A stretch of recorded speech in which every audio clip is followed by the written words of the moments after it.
The red wine hit my shirt like a messy spill at a crime scene, and maybe that's exactly what it was. "Oh God, Grant, I'm so sorry." Dana's voice carried that perfect blend of concern and annoyance that I'd grown to recognize over 8 years of marriage. The kind of tone that said she was sorry for the inconvenience, not the humiliation. "You're such a klutz sometimes." Before we dive deeper into this story, I have one small request. Please subscribe, drop a like, comment, and hit that hype button to boost this channel so more people can discover these incredible Reddit stories. I stood there in the middle of the Meridian Hotel's crystal chandeliered dining room, white dress shirt now looking like I'd been stabbed in the chest, while Dana's marketing team pretended not to stare. The wine glass sat innocently on the white tablecloth, as if it had just slipped from my fingers instead of being knocked from my hand when I'd reached for the breadbasket. "It's fine," I said, grabbing my napkin and dabbing at the stain. The wine was already setting in, turning from bright red to that permanent burgundy that meant this $40 shirt was heading straight for the trash. Accidents happen. "Maybe you should head home and change," Dana suggested, her perfectly manicured hand touching my arm with the kind of gentle pressure that wasn't gentle at all. "We're going to be here for hours talking strategy, and you know how boring that gets for you." Evan Royce, Dana's account director and the golden boy of Morrison and Associates, leaned back in his chair with that smirk I'd learned to hate. "Yeah, Grant, this is pretty inside baseball stuff. Might be over your head anyway." The logistics supervisor comment hung in the air unspoken, but understood. I coordinated shipping routes for industrial equipment. Evan managed million-dollar advertising campaigns. The hierarchy was clear to everyone at the table. "You know what? You're right." I stood up, the stain spreading across my chest like a scarlet letter. "I should get out of these clothes." Dana's relief was almost visible. "Perfect. I'll catch a ride with Ashley later." "Don't wait up. You know how these things go." I kissed her cheek, tasting her expensive perfume, and something else I couldn't quite identify. Something that made my stomach turn. "Have fun with your strategy session." The hotel lobby was a maze of marble and mirrors, and I caught sight of myself in one of them as I headed for the exit. 38 years old, brown hair starting to thin at the temples, wearing a wine-stained shirt that probably cost more than most people spent on groceries in a week. I looked exactly like what I was, a man who'd been dismissed from his own wife's dinner party. But instead of heading to the parking garage, I ducked into the hotel gift shop. "Rough night?" the elderly clerk asked, eyeing my shirt. "Getting better by the minute," I said, grabbing a plain white dress shirt from the rack. Size medium, basic cotton, nothing fancy. Thought the kind of shirt a logistics supervisor could afford. I changed in the men's room, stuffing the stained shirt into the gift shop bag. When I looked in the mirror, I looked presentable again. Respectable, like someone who belonged in a 5-star hotel dining room. The service hallway was easier to find than I'd expected. Hotels like the Meridian were designed to keep the help invisible, but they still needed ways to move food and supplies around. I'd learned a thing or two about building layouts in my line of work. Loading docks, service elevators, back entrances, they all followed the same basic patterns. The service elevator took me back to the mezzanine level, and I slipped through a door marked Authorized Personnel Only that opened directly behind the dining room's wine storage area. From there, I had a perfect view of Dana's table through the decorative screen that separated the storage area from the main dining room. What I saw made me freeze. Dana was sitting in Evan's lap, her fingers tangled in his perfectly styled hair, kissing him like her life depended on it. Ashley was taking pictures with her phone, laughing silently. The rest of the team was either watching with amusement or pointedly looking away. "God, I thought he'd never leave," Dana said, her voice carrying clearly in the quiet dining room. "Did you see his face when the wine hit him? Like a kicked puppy." "You're terrible," Evan said, but he was grinning. "The poor bastard probably thinks it was an accident." "Please. I've been planning that for weeks. I just needed him gone so we could celebrate properly." Dana held up her left hand, and I saw something that made my vision blur with rage. Her wedding ring was gone. In its place was a diamond that caught the chandelier light like a small star. 3 carats, just like I wanted. "When are you going to tell him?" Ashley asked, still snapping pictures. "After the Hartwell campaign launches. I need him stable and stupid for a few more months. Can't have him falling apart and making a scene before I get my promotion." Dana took a sip of wine from a fresh glass. "Besides, it's not like he'll be surprised. He's got to know he's not enough for me. He's never been enough." I pulled out my phone and started recording. My hands were shaking, but the video was steady enough. I captured Dana and Evan kissing again, captured her showing off the engagement ring, captured her laughing about how easy it had been to manipulate me into leaving. "The best part is, he'll blame himself," Dana continued. He'll think he did something wrong, that he wasn't attentive enough or romantic enough or successful enough. He'll never figure out that I just got bored. What about the house? Evan asked. Community property state, baby. I get half of everything, plus alimony. Grant's too nice to fight dirty, and my lawyer's too good to lose. I'll be set up perfectly for our new life together. I recorded for another 10 minutes until they finally moved to a more private booth in the corner where I couldn't see them clearly. But I had enough. More than enough. The service elevator carried me back down to the lobby, and I walked out of the Meridian Hotel a different man than the one who'd walked in. The wine-stained shirt in my bag felt like evidence now, proof of the moment my marriage had officially ended. In the parking garage, I sat in my 10-year-old Honda Civic and watched the video I'd recorded. Dana's voice was crystal clear, every cruel word preserved in digital perfection. The engagement ring sparkled in the hotel's lighting. Evan's smug face filled the frame as he talked about their future together. I wasn't angry anymore. Anger was too small an emotion for what I was feeling. I was cold, calculating, and for the first time in 8 years of marriage, I was thinking clearly. The shirt was ruined, but my patience was torn to pieces. Monday morning hit Morrison and Associates like a corporate apocalypse, but I wasn't there to see it firsthand. I was 20 miles away at Consolidated Logistics, sitting in my cramped office and watching the chaos unfold through carefully planted sources. The weekend had been productive. While Dana slept off her girls' night hangover, her story for where she'd been until 3 a.m., I'd been busy with digital archaeology. Amazing what you can find when you know where to look and your wife thinks you're too stupid to figure out her password patterns. Her tablet backup told a story that made my stomach turn. Months of text messages with Evan, starting professional and slowly turning intimate, photos I never wanted to see again, but more importantly, emails that painted a picture of corporate misconduct that would make any HR department break out in cold sweats. Expense reports for client dinners that were actually romantic getaways. Company credit cards used for hotel rooms and jewelry. Confidential client information shared between Dana and Evan for personal gain. They'd been sloppy, probably thinking they were too smart to get caught. "You look like you haven't slept," Rick Martinez said, poking his head into my office. Rick was my closest friend at Consolidated, a straight-talking warehouse supervisor who'd never liked Dana. "Everything okay at home?" "Just working on a project," I said, closing the laptop screen. "Something that requires attention to detail." "Well, whatever it is, you might want to wrap it up. Your wife's been calling the main line every 20 minutes asking for you. Says your cell phone's going straight to voicemail." I'd turned my phone off at 6 a.m., right after I'd sent a comprehensive email to Morrison and Associates' compliance department.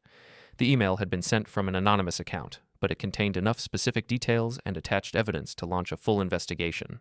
Video footage, screenshots of text messages, copies of falsified expense reports, and a detailed timeline of Dana and Evan's affair and its impact on company resources. "Tell her I'm in meetings all day," I said. "Important client stuff."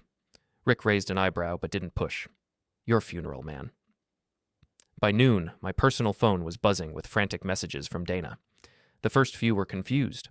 Why wasn't I answering? Was I okay? Call her back immediately. By the 5th message, her tone had shifted to angry.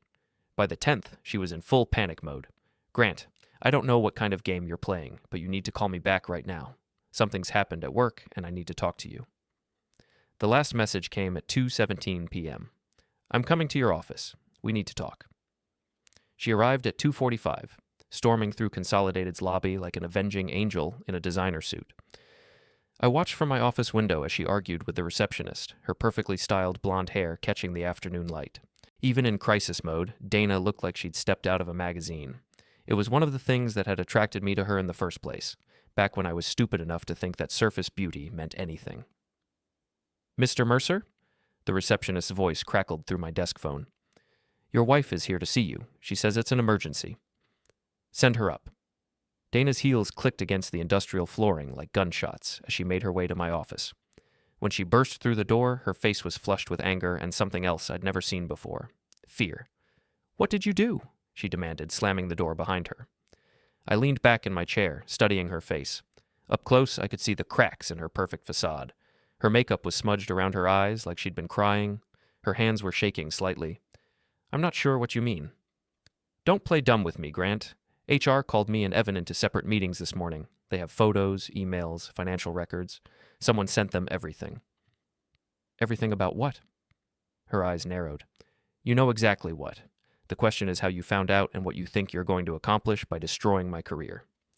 I opened my laptop and turned the screen toward her. The video from Friday night filled the display, Dana's voice crystal clear as she talked about how easy it had been to manipulate me into leaving. Her face went white as she watched herself showing off Evan's engagement ring.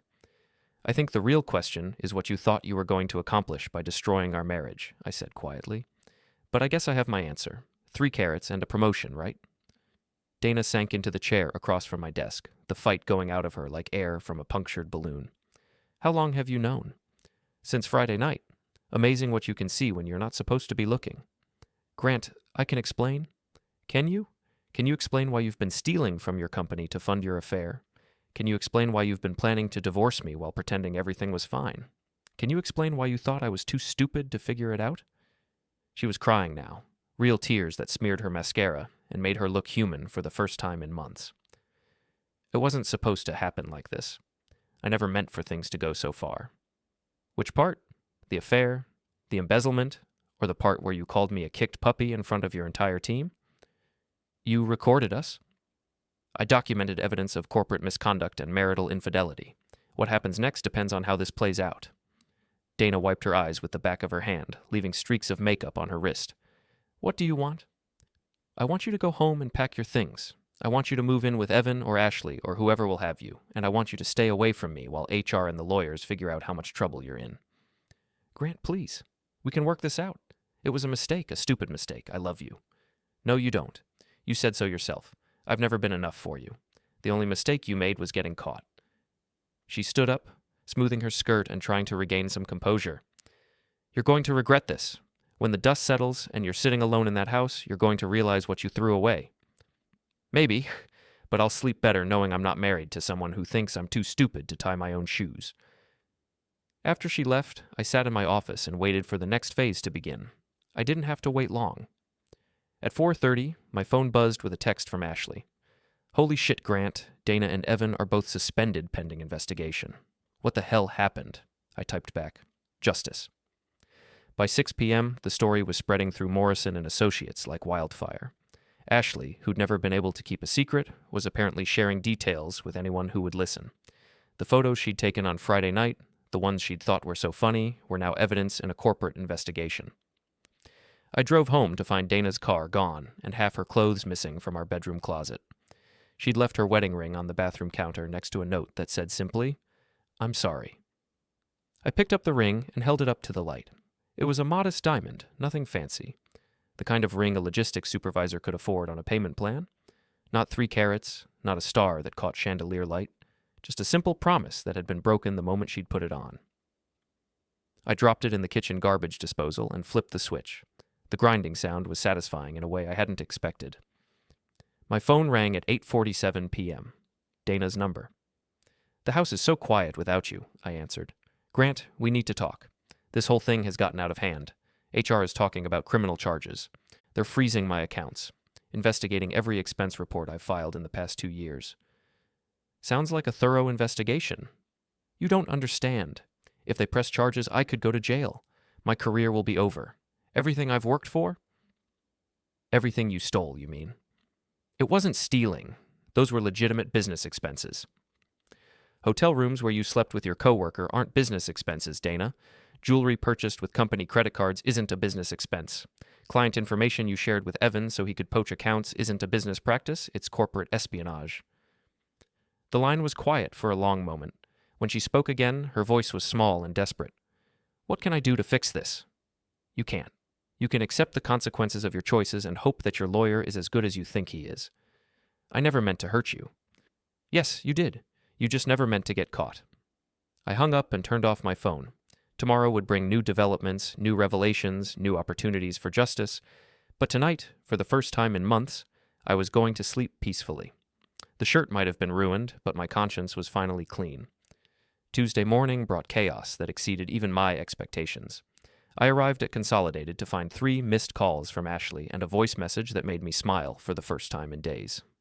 "Grant, oh my God, you need to call me back. Dana's completely lost it. She showed up at the office this morning screaming at HR, demanding to know who sent them the information. Security had to escort her out. And Evan, Jesus, Grant, Evan's lawyer is already trying to cut a deal. This is insane. I poured myself coffee and called her back. Grant, thank God. I've been trying to reach you all morning. I heard your message. Sounds like things are moving fast. Fast? This is a complete meltdown. Dana's suspension turned into termination as of this morning. They found more stuff. Apparently she's been skimming client accounts for months. And the photos I took Friday night, HR has them now. They're evidence. I felt a cold satisfaction settle in my chest. How did they get the photos? I gave them up. Look, I know Dana's my friend, but when they started asking questions about what I knew and when I knew it, I wasn't going to lie for her. I've got my own career to think about. Smart choice. There's more. Evan's wife found out about the engagement ring. Apparently he used their joint savings account to buy it. She filed for divorce yesterday, and she's talking to the same lawyer who's handling the corporate investigation. I hadn't known Evan was married. That added a whole new dimension to the disaster unfolding at Morrison & Associates. What about the clients? 3 major accounts have already pulled their contracts. Word's getting out that confidential information was compromised. Mr. Conrad is talking about suing both Dana and Evan for damages. The morning got better from there. Rick stopped by my office around 10 with coffee and gossip. Your wife's been calling here again, he said, settling into the chair Dana had occupied the day before. Receptionist says she sounds pretty desperate. What's she saying? That you're not answering your phone and she needs to talk to you about fixing the situation. Her words, not mine. Rick studied my face. You want to tell me what's really going on? Because the rumors I'm hearing don't make sense. I gave him the abbreviated version, the affair, the corporate misconduct, the investigation. Rick listened without interrupting, his expression growing darker with each detail. Jesus Christ, Grant, how long has this been going on? Months, maybe longer. I was too stupid to see it. You weren't stupid. You were trusting. There's a difference. He leaned forward. What are you going to do now? Watch it play out. Let the lawyers and investigators do their jobs. And Dana? You going to take her back when the dust settles? I thought about that for a moment. 3 days ago, the answer might have been yes. I'd loved Dana enough to overlook a lot of flaws, to make excuses for her ambition and her casual cruelty. But seeing her in that hotel dining room, hearing her laugh about how easy I was to manipulate, had burned away whatever feelings I'd had left. No, that bridge is completely destroyed. At lunch, I drove to a sports bar near Morrison & Associates and positioned myself where I could watch the building's parking garage. I didn't have to wait long. At 12:30, Evan's silver Tesla pulled out of the garage and headed toward downtown. I followed at a distance, curious about where a suspended employee might be going in the middle of a workday. He ended up at Flanagan's, an upscale bar that catered to the business crowd. I parked across the street and watched him through the window, sitting alone at the bar and drinking what looked like whiskey. Even from a distance, he looked like a man whose world was falling apart. I almost felt sorry for him. Almost. My phone buzzed with a text from an unknown number. This is Dana. I got a new phone since you won't answer my calls. We need to talk. I'm at the house. I drove home to find her car in the driveway and Dana sitting on the front porch steps. She'd been crying again. Her eyes were red and swollen, and she was wearing jeans and a t-shirt instead of her usual designer outfits. She looked younger somehow, more like the woman I'd married 8 years ago. Thank you for coming, she said as I walked up the driveway. This is still my house. You're the one who left. Can we go inside? Please? I don't want the neighbors to see this. I unlocked the front door and she followed me into the living room. The house felt different with her in it again, smaller somehow. Or maybe I was just seeing it through different eyes. I lost my job, she said without preamble. I know. They're talking about pressing criminal charges. Embezzlement, corporate espionage, fraud. My lawyer says I could be looking at 5 to 10 years. What do you want me to say, Dana? That I'm sorry? That I'll help you fight it? I want you to tell them it was all Evan's idea. That he manipulated me, coerced me into helping him steal from the company? I stared at her. Is that what happened? Does it matter? You have influence with them now. They'll listen to you because you're the whistleblower, the wronged husband. You could save me. By lying. By helping me survive this. Grant, I made mistakes, but I don't deserve to go to prison. We were married for 8 years. That has to count for something. I sat down across from her, studying her face. She was still beautiful, even with the tears and the desperation. But I could see the calculation behind her eyes, the way she was working through different angles to manipulate me into helping her. You're right, I said finally. 8 years should count for something. Hope flashed across her face. Yes, exactly. We can get through this together. 8 years of you lying to me. 8 years of you thinking I was too stupid to see what you really were.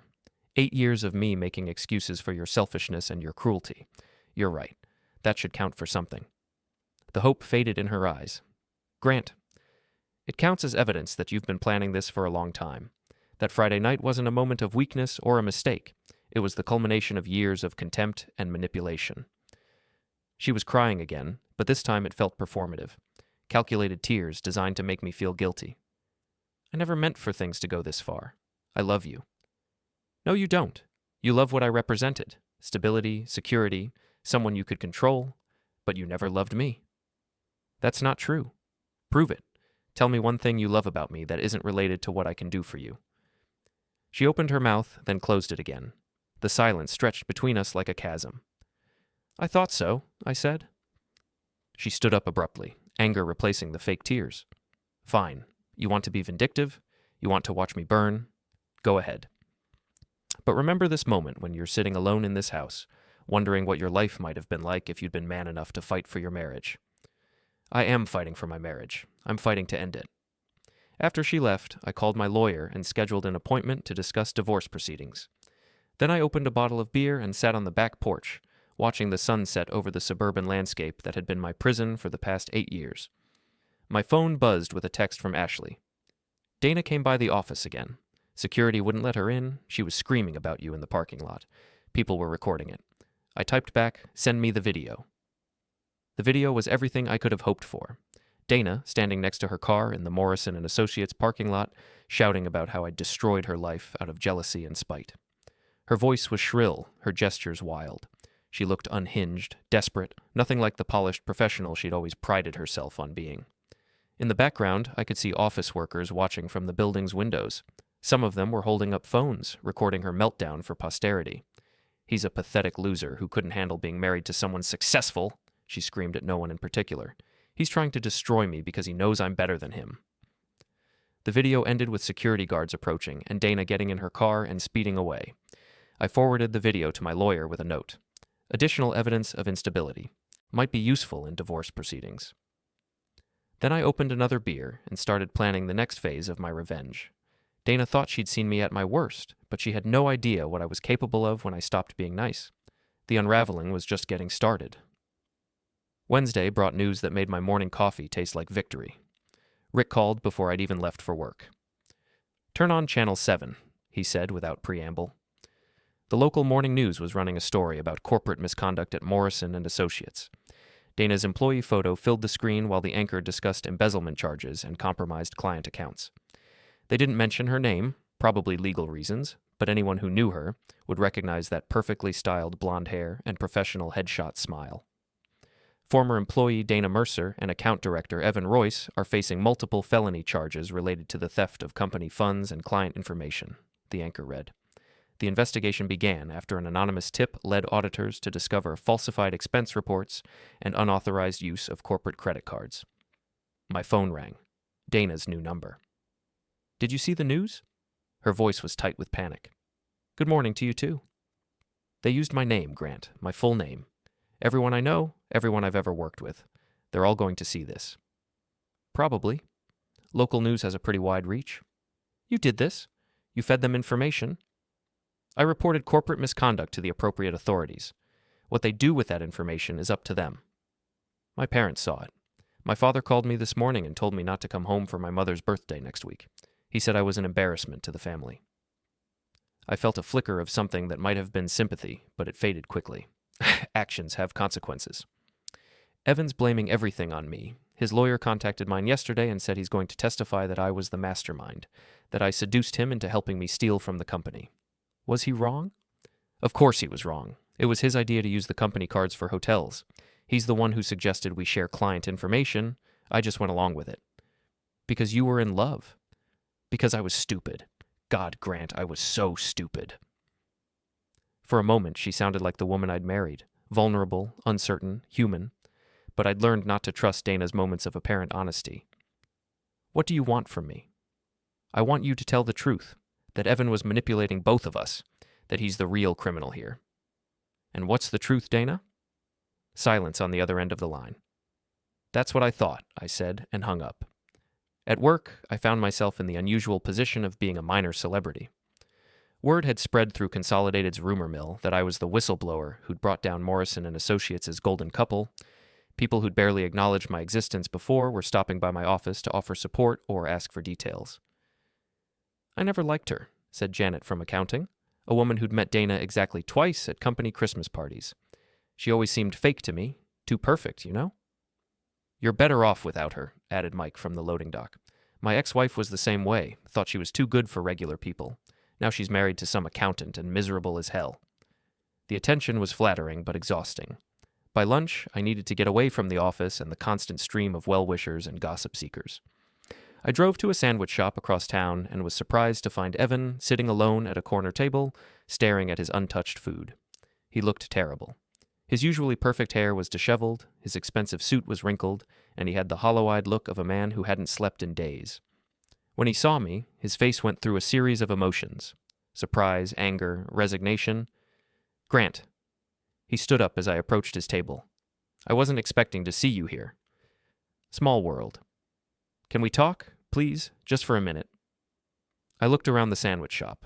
It was mostly empty, just a few construction workers and office drones grabbing quick lunches. No one was paying attention to us. "5 minutes." He sat back down, gesturing for me to take the chair across from him. Up close, the damage was even more apparent. His hands were shaking slightly, and I could smell alcohol on his breath, despite it being barely past noon. "I want you to know that I never meant for things to go this far," he said. Funny, that's exactly what Dana said. She's lying about everything. The affair, the money, all of it. She's trying to make me the villain to save herself. "Are you the villain?" He laughed, a bitter sound that had no humor in it. "I don't know anymore. 6 months ago, I thought I was just a guy who fell in love with the wrong woman. Now I'm facing federal charges, and my wife won't let me see my kids." "You have kids?" "2 daughters, 8 and 10. His voice cracked. "They don't understand why Daddy can't come home. My lawyer says that even if I avoid prison, the custody battle is going to be brutal." I felt that flicker of sympathy again, stronger this time. Whatever Evan had done, his children didn't deserve to suffer for it. "What do you want from me?" I asked. "I want you to know that I never laughed at you. That night at the hotel, when Dana was saying those things about you being a kicked puppy, I told her to stop. She wouldn't listen." "But you didn't leave." "No, I didn't leave." He rubbed his face with both hands. "I should have. I should have ended it right then. But I was in love with her, or I thought I was, and I couldn't see past that." "Love makes people do stupid things." "Is that what this is? Stupidity?" I thought about that for a moment. "No. Stupidity is making a mistake once. What you and Dana did was calculated, ongoing betrayal. That's not stupidity. That's character." He nodded slowly. "You're right, and I'm going to pay for it for the rest of my life." "Probably." "For what it's worth, I'm sorry. About the affair, about the things she said, about all of it. You didn't deserve what we did to you." "No, I didn't." He stood up, leaving his untouched sandwich on the table. "I hope you find someone who appreciates you, someone better than Dana. I hope your daughters forgive you eventually." After he left, I sat at his table and finished my own lunch, thinking about the conversation. Evan was a weak man who'd made terrible choices, but he wasn't evil. Not like Dana, who could manipulate and betray and then play the victim when the consequences caught up with her. My phone buzzed with a text from Ashley. "Evan's wife is at the office demanding to see Dana. This is getting crazy." I typed back, "Dana's not there anymore, right?" "No, but she keeps calling and asking to speak to Mr. Conrad. She wants to set the record straight about what happened. Security has orders not to let her in the building." Smart policy. There's more. The FBI is involved now. Something about interstate fraud and wire transfers. This is way bigger than just a corporate investigation. I paid for my lunch and drove back to Consolidated, my mind racing. FBI involvement meant federal charges, which meant Dana's legal problems were about to get exponentially worse. It also meant that my role as the whistleblower was going to become more prominent. Sure enough, when I got back to my office, there was a message from a Special Agent Martinez asking me to call her back about my report regarding Morrison and Associates. I called her back and scheduled an interview for the following morning. Then I called my lawyer and told him about the FBI contact. "This is good for you," he said. "Federal prosecutors love cooperative witnesses, especially wronged spouses who can provide evidence of ongoing criminal activity. But you need to be careful. Dana's going to get desperate, and desperate people do unpredictable things." As if summoned by his words, my office phone rang. Dana's new number. Grant, please don't hang up. I need your help. I'm listening. The FBI wants to interview me tomorrow. My lawyer says they have evidence of wire fraud and money laundering. I could be looking at 20 years in federal prison. That sounds serious. You have to help me. You have to tell them that Evan forced me into this, that I was a victim too. Was that the truth? Does it matter? Grant, I'm begging you. 20 years. I'll be 58 when I get out. My life will be over. Your life was over the moment you decided I wasn't enough for you. Please. I'll do anything. I'll give you everything in the divorce. The house, my car, my retirement account. I'll disappear and never bother you again. Just help me with the FBI. You don't have anything to give me, Dana. It's all going to be seized as evidence or used to pay restitution to Morrison and Associates. Then what do you want? What will it take for you to help me? I thought about that question for a long moment. What did I want? Justice? Revenge? Or just for this whole nightmare to be over? I want you to admit what you did. Publicly. No more blaming Evan. No more claiming you were manipulated or coerced. I want you to take responsibility for your choices. And if I do that, you'll help me with the FBI? If you do that, I'll tell them the truth about what I observed and what evidence I found. Nothing more, nothing less. That's not enough to save me. No, it's not. But it's all you're going to get. She hung up without saying goodbye. That evening, I sat on my back porch with a beer and watched the sunset over my quiet suburban neighborhood. Tomorrow would bring FBI interviews and more media attention and probably more desperate phone calls from Dana. But tonight, for the first time in months, I felt like I was in control of my own life. The counterattack was working better than I'd ever imagined. The FBI interview went exactly as I'd expected. Special Agent Martinez was a sharp-eyed woman in her 40s who asked precise questions and took detailed notes. I handed over copies of all the evidence I'd gathered, the video from the hotel, the financial records from Dana's tablet, the text messages and emails that documented months of corporate misconduct. "This is very thorough, Mr. Mercer," she said, reviewing the files. "How long did it take you to compile all this?" "About 6 hours on Saturday morning. Most of it was sitting in plain sight once I knew where to look." "Your wife wasn't very careful about covering her tracks." "My soon-to-be ex-wife," I corrected. "And no, she wasn't. I think she assumed I was too stupid to figure it out." Agent Martinez made a note. "We'll need you to testify if this goes to trial. Are you prepared for that?" "Yes." "It won't be pleasant. Defense attorneys will try to make this about marital problems rather than criminal activity. They'll paint you as a vindictive husband trying to destroy his wife out of jealousy. Let them try. The evidence speaks for itself." After the interview, I drove to Consolidated and found Rick waiting in my office with coffee and a grim expression. "We need to talk," he said, closing the door behind him. "What's wrong?" "Dana showed up at my house last night." I felt ice form in my stomach. "What did she want?" "She wanted me to convince you to change your story. Said you were exaggerating what you saw, that the FBI was blowing everything out of proportion." Rick sat down heavily. "She offered me money, Grant. $10,000 to talk you into backing down."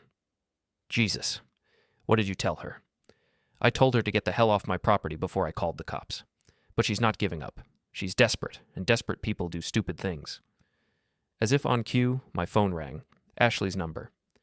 "Grant, thank God you answered. Dana's completely lost it. She's been calling everyone we know, trying to get them to pressure you into helping her." "Who has she called?" "Everyone. Your coworkers, your neighbors, people from your old gym. She's telling them that you're lying about the affair, that you're trying to frame her for crimes she didn't commit." "Is anyone buying it?" "A few people seem confused, but most everyone knows better. The evidence is pretty overwhelming." Ashley paused. "There's something else. She's been posting on social media, trying to control the narrative. You should probably see what she's saying." I hung up and opened Facebook on my phone. Dana had posted a long, rambling status update that painted her as the victim of a vindictive ex-husband and a corrupt legal system. According to her version of events, I was a controlling, abusive spouse who'd driven her into the arms of another man and then fabricated evidence to destroy her when she tried to leave me. The post had dozens of comments, most of them supportive messages from people who didn't know the full story. But scattered throughout were comments from people who did know better, coworkers from Morrison and Associates, neighbors who'd seen the news coverage, friends who'd witnessed Dana's behavior over the years. "This is bullshit, Dana," wrote someone named Jennifer Walsh. "I was at that dinner Friday night. I saw you kissing Evan and bragging about manipulating Grant. You're not a victim." "Girl, just stop," added another commenter. The FBI doesn't investigate people based on jealous husband stories. You got caught stealing, and now you're trying to blame everyone else. I screenshotted the post and sent it to my lawyer, then called Agent Martinez and told her about Dana's attempts to contact witnesses. That's witness tampering, she said grimly. We'll add it to the charges. The rest of the week passed in a blur of phone calls, legal meetings, and media attention. The story had grown beyond local news. A national business magazine picked it up as an example of corporate misconduct in the digital age, and a true crime podcast reached out asking for an interview. I declined the podcast but agreed to speak with the magazine reporter, a woman named Sarah Chen, who specialized in white-collar crime stories. What's interesting about this case, she said during our phone interview, is how social media and digital evidence played such a central role. 10 years ago, your wife might have gotten away with this. Technology makes it harder to hide things, I agreed, but it also makes it easier to document the truth. Do you feel vindicated by the criminal charges? I thought about that question for a moment. I feel like justice is being served. Dana made choices that hurt a lot of people. Me, Evan's family, the clients whose information was compromised, the employees at Morrison and Associates who lost their jobs when accounts were pulled. She needs to be held accountable for those choices. What about forgiveness? Some people would argue that 8 years of marriage should count for something. 8 years of marriage did count for something. It counted as 8 years of evidence that Dana was capable of long-term deception and manipulation. If anything, the length of our marriage makes her betrayal worse, not better. The article was published the following Tuesday with the headline, Digital Evidence and Corporate Betrayal: How One Man's Investigation Brought Down a $1 million Fraud Scheme. It was fair and factual, focusing more on the legal and technological aspects of the case than the personal drama. Dana, predictably, hated it. She called me that afternoon, screaming about how I was destroying her reputation and making it impossible for her to find work. Your reputation destroyed itself, I told her calmly. I just documented it. You're enjoying this, aren't you? Watching me suffer. I'm enjoying seeing justice served. There's a difference. This isn't justice. It's revenge. Sometimes they're the same thing. That weekend, I decided to throw a party. Nothing fancy, just burgers on the grill, beer in the cooler, and an invitation to everyone who'd supported me through the chaos of the past month. Rick and his wife came, along with several coworkers from Consolidated. Ashley showed up with 2 other refugees from Morrison and Associates who'd lost their jobs when clients pulled their accounts. Even my lawyer stopped by for a beer and some legal war stories. To Grant, Rick said, raising his bottle in a toast, for proving that nice guys don't always finish last. To justice, I corrected, but I was smiling. The party was winding down around 9 p.m. when Dana's car pulled into my driveway. I watched through the living room window as she sat in her car for several minutes, apparently gathering courage. When she finally got out and walked toward the house, I could see that she'd been drinking. I met her at the front door before she could ring the bell and wake the neighbors. What are you doing here, Dana? I wanted to see what a victory party looked like. Her words were slightly slurred, and she was swaying on her feet. Celebrating my destruction with all your friends? I'm celebrating moving on with my life. You should try it. Moving on? She laughed bitterly. Easy for you to say. You're not facing 20 years in federal prison. You're not watching your entire life fall apart on the evening news. You're right, I'm not. Because I didn't steal money from my employer or betray my spouse or lie to federal investigators. I never lied to... She stopped herself, apparently realizing that denying her lies was itself a lie. Go home, Dana. Sleep it off. Call your lawyer in the morning and figure out your next move. But stop coming here and stop calling my friends and stop trying to drag me down with you. There is no next move. Tears were streaming down her face now. Real ones this time. My lawyer says the evidence is overwhelming. The best deal he can get me is 15 years if I plead guilty and cooperate fully. Then maybe you should take it. 15 years, Grant. I'll be 53 when I get out. No career, no savings, no family, nothing. You'll have your freedom. That's more than you deserve. She stared at me for a long moment, her face cycling through emotions, anger, desperation, resignation, and finally something that might have been acceptance. I really did love you, she said quietly. At the beginning, anyway, before everything got so complicated. I know, I loved you too. Could we have fixed it? If I'd been honest about the affair, if I'd ended it and tried to make things right with us? I thought about that question, really considered it. Maybe. If you'd come to me before I found out on my own, if you'd been willing to take responsibility for your choices and work to rebuild trust. Maybe. But not now. No, not now. Too much has happened. Too many lies. Too much betrayal. We're done, Dana. She nodded slowly. I'm sorry. For all of it. I know that doesn't change anything, but I needed to say it. Thank you. She walked back to her car without another word. I watched her drive away, then went back inside to finish cleaning up from the party. My guests had tactfully disappeared while Dana and I were talking, leaving behind empty beer bottles and paper plates, but taking their gossip and speculation with them. I was loading the dishwasher when my phone buzzed with a text from Ashley. Saw Dana's car at your place. Everything okay? I typed back, everything's fine. She came to apologize. Think she meant it? I looked out the kitchen window at the empty driveway, thinking about the broken woman who'd stood on my doorstep an hour earlier. Yeah, I typed back. I think she did. It was the first honest thing Dana had said to me in months, and it was too little, too late. The end came faster than anyone expected. On a Tuesday morning in late October, exactly 6 weeks after that wine-stained dinner at the Meridian Hotel, Dana's lawyer called to inform me that she was pleading guilty to all charges. 15 years, just like she said, my attorney told me over lunch. She'll serve probably 10 with good behavior. Evan got 12 years. His cooperation didn't help him as much as he'd hoped. What about restitution? Morrison and Associates is claiming damages of over $2 million. Dana's looking at complete financial ruin even after she gets out of prison. I should have felt victorious. Instead, I felt empty, like I'd been running on adrenaline and anger for so long that I didn't know how to function without them.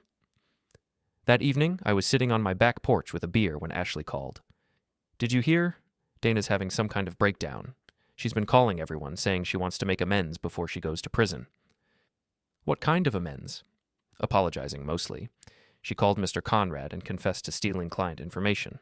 She called Evan's wife and admitted that the affair was her idea. She even called my mother to apologize for lying about you. Your mother? Dana told her you were abusive and controlling, trying to get Mom to pressure me into supporting her version of events. Mom hung up on her, but still. I thought about Dana's apology at my front door, how genuine it had seemed. Maybe facing 15 years in federal prison had finally forced her to confront the reality of what she'd done. There's something else, Ashley continued. She's planning some kind of public statement, a Facebook Live video where she's going to tell the whole truth about everything. When? Tomorrow night. She's calling it her final accounting or something dramatic like that. I almost didn't watch it. The whole saga had consumed enough of my mental energy, and I was ready to move on with my life. But curiosity won out, and at 8 p.m. on Wednesday, I opened Facebook and found Dana's live stream. She looked terrible.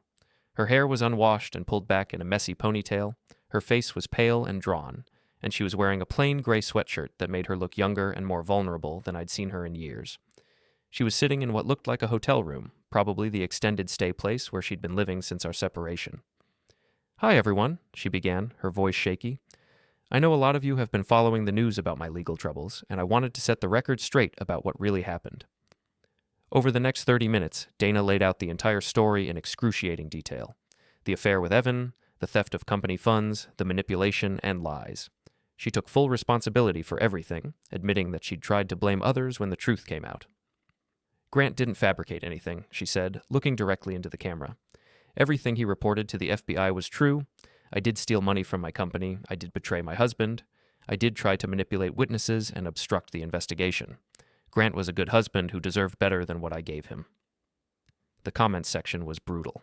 People who'd supported her earlier were expressing shock and anger at the scope of her deception.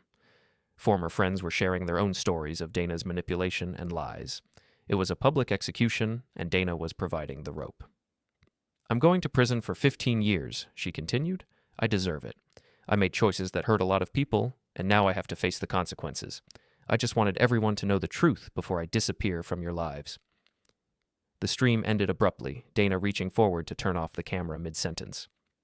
Within an hour, the video had been shared dozens of times and was trending in local social media circles. My phone started ringing immediately. Rick, Ashley, coworkers, neighbors. Everyone wanted to know what I thought about Dana's confession. I turned off my phone and went to bed early, exhausted by the whole spectacle. The next morning brought news that surprised even me. Dana had been arrested trying to board a flight to Mexico City. Apparently, her public confession had been part of a plan to flee the country before her sentencing hearing. She'd liquidated her remaining assets, bought a fake passport, and tried to run. Flight risk, Agent Martinez explained when she called to update me. Her bail's been revoked. She'll be in federal custody until sentencing. How long until sentencing? 6 weeks, maybe 8. Her lawyer's asking for a psychological evaluation, claiming she had a mental breakdown. Might buy her a little time, but it won't change the outcome. I hung up and realized that I felt nothing. No satisfaction, no anger, no sadness. Dana had become a stranger to me, someone whose choices I could observe but no longer understand. The sentencing hearing was held on a cold December morning. I didn't attend, but Ashley did, and she called me afterward with the details. 15 years, just like the plea deal specified. Dana cried when the judge read the sentence, but she didn't say anything. Her parents were there. They looked devastated. What about Evan? He was sentenced last week. 12 years, like we heard. His wife filed for divorce and moved back to her home state with the kids. So it's over. Yeah, it's over. That evening, I sat in my quiet house and tried to figure out what came next. The divorce was finalized, the criminal cases were resolved, and the media attention had moved on to other scandals. For the first time in months, I had no legal meetings to attend, no FBI interviews to prepare for, no phone calls from desperate ex-wives to ignore. I was free. I opened a beer and walked out to my back porch, looking up at the clear winter sky. Somewhere in a federal holding facility, Dana was probably lying on a narrow bunk and contemplating the next 15 years of her life. Somewhere else, Evan was doing the same thing. I felt sorry for them in a distant way. They'd destroyed their lives chasing something that had never been real. The thrill of deception, the excitement of stolen moments, the fantasy that they could have everything they wanted without paying the price. But mostly, I felt grateful. Grateful that I'd found out the truth before wasting more years on a marriage that had been built on lies. Grateful that I'd had the courage to fight back instead of just accepting my role as the victim. Grateful that justice, however messy and complicated, had ultimately been served. My phone buzzed with a text from Rick. Beer tomorrow night? Sarah wants to meet the famous whistleblower. Sarah was Rick's sister-in-law, a teacher who'd recently moved to town after her own divorce. We'd met briefly at my victory party and had an interesting conversation about starting over in middle age. I typed back, "Sounds good." For the first time in 8 years, I was looking forward to tomorrow. Dana had been right about one thing. I was sitting alone in my house, wondering what my life might have been like. But she'd been wrong about everything else. I wasn't wondering what I'd thrown away. I was wondering what I was going to build next. The wine-stained shirt was long gone, thrown away that first night when everything changed. But the man who'd worn it was gone too, replaced by someone stronger, smarter, and infinitely more careful about who he trusted with his heart. I raised my beer bottle in a toast to the empty sky. "To new beginnings," I said out loud, and meant it. 3 months later, I married Sarah in a small ceremony at the courthouse. Rick was my best man, and Ashley was Sarah's maid of honor. We honeymooned in Colorado, hiking trails and sleeping under stars and talking about the future we were going to build together. Dana sent a letter from prison, congratulating me on my happiness and apologizing one final time for the pain she'd caused. I read it once, then threw it away. Some chapters of life needed to stay closed. The house felt different with Sarah in it. Warmer, more alive, filled with laughter instead of tension. We planted a garden in the backyard and adopted a dog from the local shelter. Sarah's teenage daughter came to visit on weekends, and slowly, carefully, we became a family. On the first anniversary of that night at the Meridian Hotel, Sarah and I went out to dinner at a small Italian restaurant across town. No corporate politics, no hidden agendas, no wine stains or public humiliation. Just two people who'd found each other after their first attempts at love had failed, building something real and honest and sustainable. "What are you thinking about?" Sarah asked, noticing my distant expression. "How different things are now. How much better? Any regrets?" I thought about that question, really considered it. No. Everything that happened led me to you. I wouldn't change any of it. She reached across the table and took my hand. Even the bad parts? Especially the bad parts. They taught me what I really wanted. We finished our dinner and walked out into the cool evening air, hand in hand, talking about plans for the weekend and Sarah's daughter's upcoming graduation and the vacation we were planning for the summer. Behind us, the restaurant's windows glowed warm and golden, full of other couples sharing meals and making memories. Ahead of us, the quiet suburban street stretched toward home, toward the life we were building together one day at a time. I'd learned a lot about revenge in the past year. I'd learned that justice and vengeance could be the same thing, that sometimes the best way to move forward was to make sure the past couldn't follow you, and that the most satisfying victory wasn't destroying your enemies but building something better than what they'd tried to take away. But mostly, I'd learned that the best revenge was living well, loving honestly, and never again settling for less than I deserved. Dana was right about one thing. I had been embarrassing. Embarrassingly trusting, embarrassingly forgiving, embarrassingly willing to accept scraps of affection from someone who saw me as nothing more than a convenient placeholder in her life. But I wasn't embarrassing anymore. I was free.